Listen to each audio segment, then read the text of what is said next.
Nous avons des informations importantes à vous donner concernant les produits qui sont en vente dans ce magasin Carrefour, afin que vous puissiez faire vos courses en toute sécurité. Je parle des produits de l'occupant israélien et, comme vous le savez, ce magasin, en tout cas Carrefour le sait, met en vente des produits qui ne sont même pas étiquetés en conformité avec la législation française. Ces avocats, par exemple, eh bien, il faut carrément avoir une loupe pour savoir d'où ils viennent. Contrairement aux avocats du Mexique, pour lesquels il est indiqué sur l'ardoise, comme l'exige la loi Origine Mexique, en caractère aussi gros que le prix, eh bien pour ces avocats-là, sur l'ardoise, figurez-vous qu'en face d'origine, il y a marqué « voir emballage ». Et pour voir emballage, eh bien, il faut avoir une vue très perçante pour arriver à détecter le mot Israël. Et si vous regardez ces pomelos, il est écrit « Regardez l'emballage pour voir d'où ils viennent ». Et il faut vraiment, comme l'a dit ma camarade, avoir une loupe pour voir écrit dessus « Israël ». Ce n'est pas écrit sinon. Et l'État d'Israël viole les droits des Palestiniens tous les jours, maltraite des enfants, arrête des enfants, arrête des adultes, assassine. Ils font une information. Les Palestiniens n'ont plus la possibilité de cultiver leurs terres dans la vallée du Jourdain. Mais il y a d'immenses colonies agricoles dans cette vallée qui produisent ces dattes. Ça, c'est la direction qui peut vous permettre. Bien sûr, il n'y a pas marqué Israël dessus.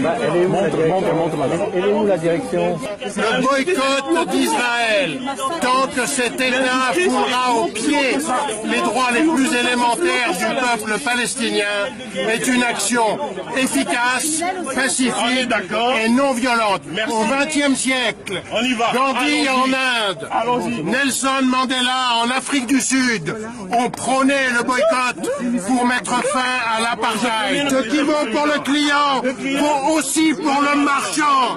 Un commerçant responsable, c'est quelqu'un qui ne vend pas, qui ne propose pas les produits de l'horrible apartheid israélien. Arrêtez le chantage à l'entreprise.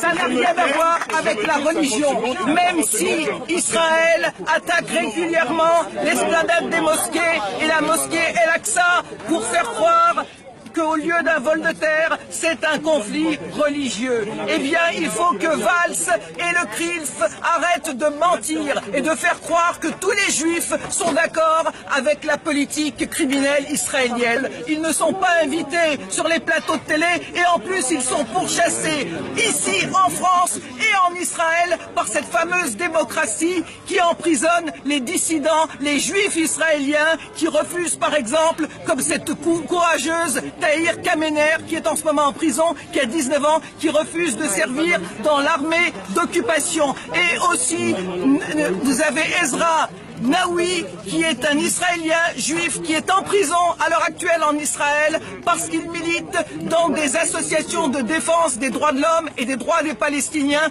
comme B'Tselem et Taïouch. Eh bien, il faut leur rendre hommage, et ainsi qu'à Gideon Lévy, qui est un journaliste israélien qui appelle au boycott de son État, l'État d'Israël, parce qu'il n'a pas trouvé pour le moment, comme nous, de meilleurs moyens de faire le droit et la justice. Alors on dit boycott Israël, État d'Israël, État criminel. Voilà, merci. Boycott Israël, criminel, Carrefour, complice Israël, Carrefour, complice Israël, criminel, Carrefour, complice Israël, criminel, Carrefour,